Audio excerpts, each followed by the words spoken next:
आज की इस खास चर्चा में आप सबका स्वागत है। आज हम ना कुछ ऐसी ज़ेन तकनीकों पर गौर करने वाले हैं जो सुनने में तो बड़ी सरल सी लगती हैं, लेकिन उनका मकसद काफी गहरा है, हमारे मन को प्रशिक्षित करना, उसे साधना। जी बिल्कुल। और इसके लिए जो हमने सामग्री देखी वो YouTube पर एक चैनल है द फेबल्ड सेज, उसके एक छोटे से वीडियो से ली है। शीर्षक भी उसका बड़ा दिलचस्प है, सिर्फ 60 सेकंड में 3 शक्तिशाली ज़ेन व्यायाम सीखें जो आपको पूरी तरह बदल सकते हैं। काफी बड़ा दावा है वैसे। हाँ है तो आज हमारा काम यही है कि इस वीडियो में जो 3 तकनीकें बताई गई हैं उन्हें जरा समझें, देखें कि ये कैसे काम करती हैं और क्या ये वाकई हमारे फोकस, हमारे मन की शांति पर असर डाल सकती हैं जैसा ये कह रहे हैं। बिल्कुल, देखते हैं। वीडियो की शुरुआत में ही एक बड़ी अच्छी तुलना की गई है। मन आग की तरह है, मार्गदर्शन मिले तो शक्तिशाली, भटक जाए तो विनाशकारी। ये बात मुझे काफी सोचने पर मजबूर करती है। तो चलिए इसी विचार को पकड़कर आगे बढ़ते हैं, देखते हैं कि ये ज़ेन के तरीके इस आग को कैसे सही दिशा देना सिखाते हैं। अच्छी शुरुआत है। तो सबसे पहला अभ्यास जो वीडियो में बताया गया वो है एक बिंदु ध्यान। तरीका बड़ा सीधा सा है, कोई एक चीज चुन लीजिए, जैसे वीडियो में एक घंटी की आवाज का उदाहरण है, और बस उसी पर अपना पूरा ध्यान टिका दीजिए। बाकी सब कुछ जैसे पीछे चला जाए, धुंधला सा हो जाए। जी। वीडियो कहता है मन एकल फोकस के माध्यम से शक्ति सीखता है। ये थोड़ा सोचने वाला है ना, मतलब सिर्फ एक चीज पर ध्यान टिकाना सुनने में तो ठीक लगता है, पर असल में थोड़ा उबाऊ नहीं हो सकता क्या? खासकर जब दिमाग में 1000 चीजें चल रही हों, तब एक ही चीज पर टिके रहना कितना मुश्किल होता होगा। हाँ, आपका सवाल बिल्कुल जायज है, और सच कहूं तो शुरुआत में ये उबाऊ लग भी सकता है, मुश्किल भी लग सकता है, लेकिन यही तो अभ्यास है। ये मन की जो आदत है ना इधर उधर भागने की, उसे साधने का ये एक बहुत पुराना और बहुत कारगर तरीका है।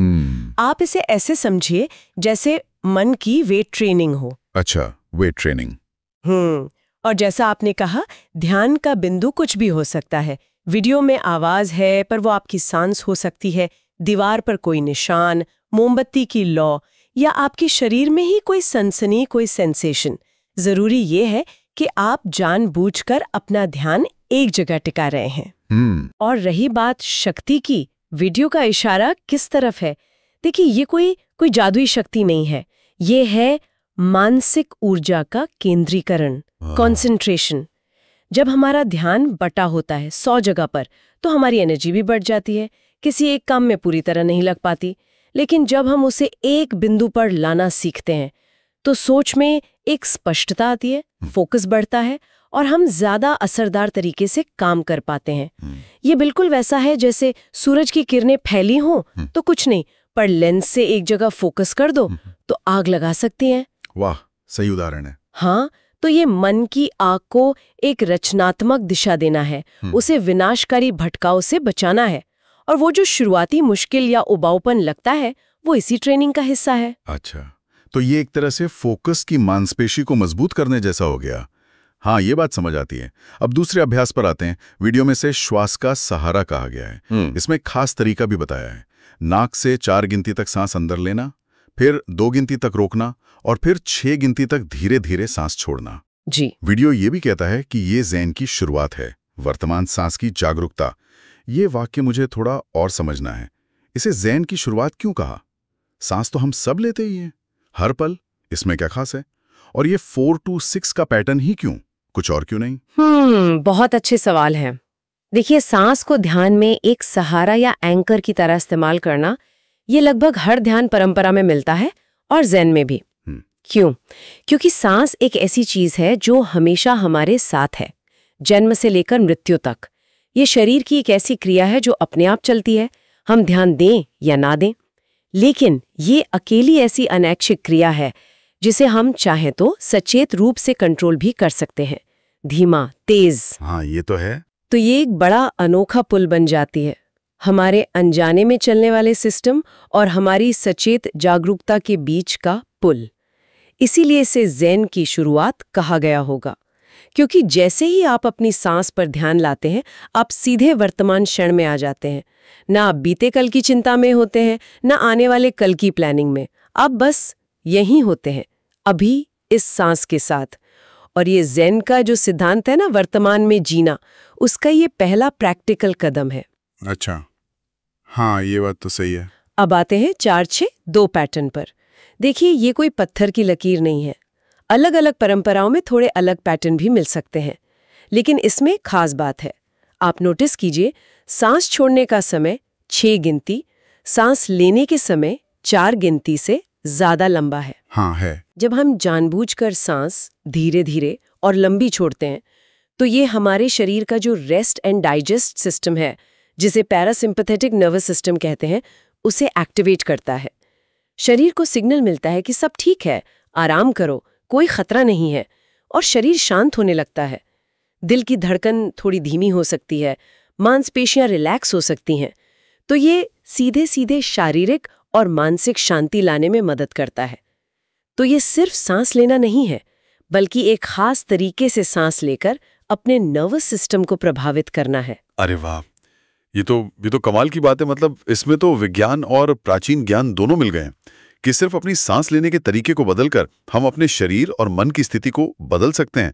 और ये तकनीक तो बाकी कहीं भी कभी भी की जा सकती है, जैसे आपने कहा मीटिंग में, ट्रैफिक में या सोने से पहले।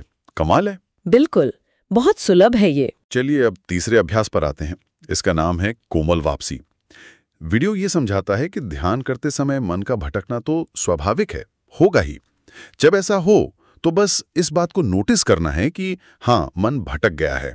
फिर बिना किसी झुंझुलाहट के, बिना खुद को कोसे, धीरे से अपना ध्यान वापस उसी चीज पर ले आना है जिस पर आप ध्यान कर रहे थे, जैसे कि आपकी सांस। इसमें 2 बातें बहुत जोर देकर कही गई हैं। कोई दोषारोपण नहीं, कोई जबरदस्ती नहीं, और दूसरी, ज़ेन महारत बार बार लौटने पर बनती है। इसका मतलब यह हुआ कि भटकना कोई गलती नहीं है, बल्कि सीखने की प्रक्रिया का हिस्सा है।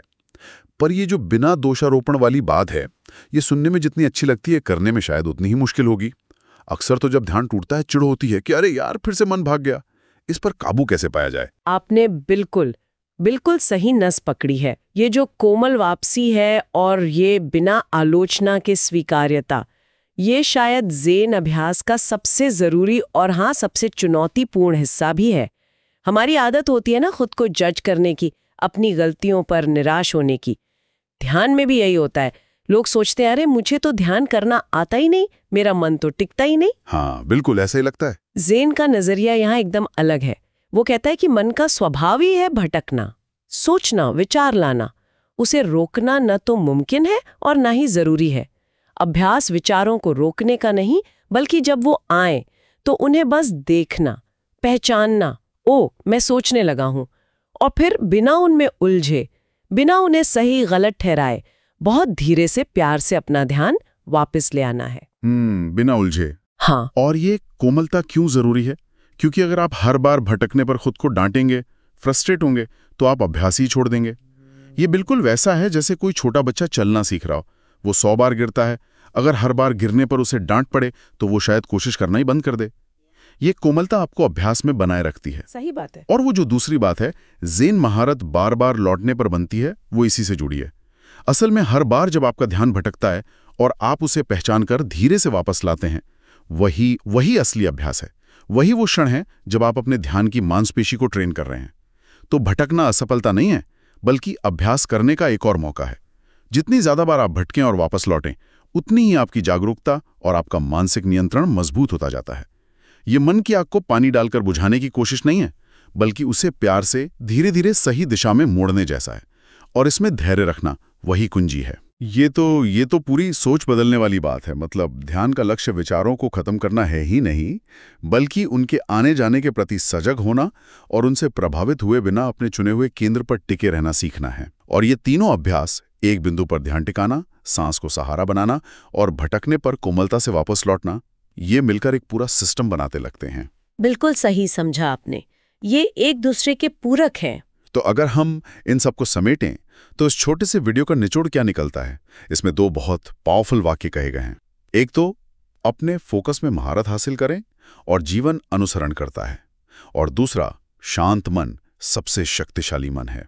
इनका क्या मतलब समझें? हाँ बिल्कुल, ये वाक्य इन अभ्यासों के बहुत गहरे प्रभाव की ओर इशारा करते हैं। ये सिर्फ 60 सेकंड या कुछ मिनटों की एक्सरसाइज नहीं है। ये असल में हमारे अपने मन के साथ, हमारे विचारों और भावनाओं के साथ हमारा रिश्ता बदलने का एक नजरिया देते हैं। रिश्ता बदलना। हाँ, जैसे पहला वाक्य, अपने फोकस में महारत हासिल करें और जीवन अनुसरण करता है। इसका मतलब शायद ये है कि जब हम अपने ध्यान को, अपनी अटेंशन को कंट्रोल करना सीख जाते हैं तो हम बाहरी हालात या अंदरूनी भटकाओं से कम प्रभावित होते हैं। हम चुन सकते हैं कि हमें अपनी ऊर्जा कहाँ लगानी है, किन लक्ष्यों पर ध्यान देना है। हमारा जीवन फिर सिर्फ बाहरी घटनाओं की एक प्रतिक्रिया नहीं रहता, बल्कि हमारे सचेत चुनाव का, हमारे इंटेंशन का नतीजा बनने लगता है। अच्छा, मतलब ज्यादा नियंत्रण अपने हाथ में। एक तरह से हाँ। और दूसरा वाक्य, शांत मन सबसे शक्तिशाली मन है। ये तो ज़ेन का एक बहुत ही केंद्रीय विचार है। यहाँ शक्ति का मतलब गुस्सा या दूसरों पर हावी होना नहीं है। ये अंदरूनी शक्ति है, इनर स्ट्रेंथ। शांत मन जो है वो ज़्यादा स्पष्ट रूप से सोच सकता है, खासकर दबाव की स्थिति में। वो भावनाओं के उफान में बह नहीं जाता, बल्कि संतुलित रह के बेहतर फैसले ले सकता है। शांत मन ज़्यादा लचीला होता है, रेजिलिएंट होता है, मुश्किलों से जल्दी उभर पाता है। शांत मन ज़्यादा क्रिएटिव भी हो सकता है, क्योंकि वो फालतू के मानसिक शोर से मुक्त होता है। तो ये शक्ति है स्थिरता की, स्पष्टता की और भावनात्मक संतुलन की। स्थिरता, स्पष्टता, संतुलन, सही। और वीडियो के टाइटल में जो 60 सेकंड का जिक्र है, वो शायद इनकी पहुंच और सरलता बताने के लिए है कि कोई भी कहीं भी शुरुआत कर सकता है। ये घंटों के जटिल ध्यान की तरह डराने वाले नहीं हैं, लेकिन जैसा हमने बात की और जैसा वीडियो भी इशारा करता है, महारत बार बार लौटने से बनती है।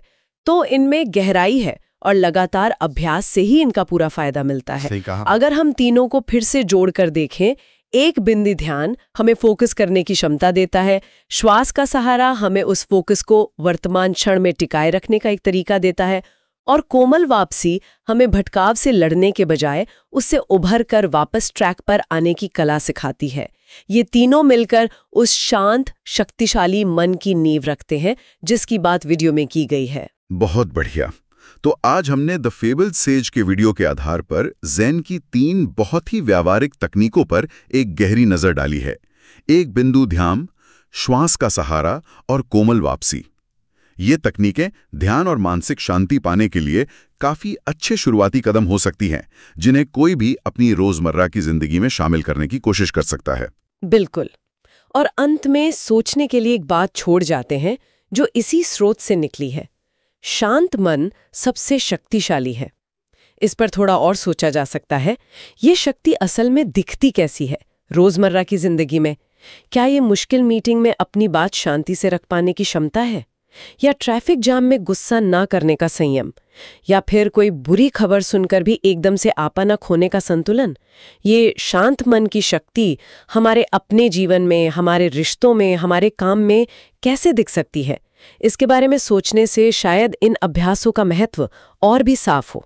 वाकई ये सोचने वाली बात है कि ये जो अंदरूनी शांति है, ये बाहरी जीवन में किस तरह की शक्ति बनकर उभर सकती है। शायद ये वो क्षमता हो कि हम रिएक्ट करने से पहले एक पल रुककर सोच पाएं। हो सकता है, बिल्कुल। या शायद बड़ी तस्वीर देखने की योग्यता, जब सब कुछ गड़बड़ लग रहा हो। हाँ। या ये भी हो सकता है कि ये हमें ज्यादा सहानुभूतिपूर्ण बनाए, कंपैशनेट। क्योंकि जब हम अपने मन की उथल-पुथल को समझते हैं तो शायद दूसरों की भी बेहतर समझ पाते हैं। इसकी कई परतें हो सकती हैं। बहुत दिलचस्प। तो ये थी हमारी आज की चर्चा ज़ेन के इन सरल लेकिन गहरे अभ्यासों पर। जी। उम्मीद है इस बातचीत से सुनने वालों को कुछ नए विचार मिले होंगे। हाँ, मुझे तो काफी कुछ नया सीखने को मिला। शुक्रिया। शुक्रिया।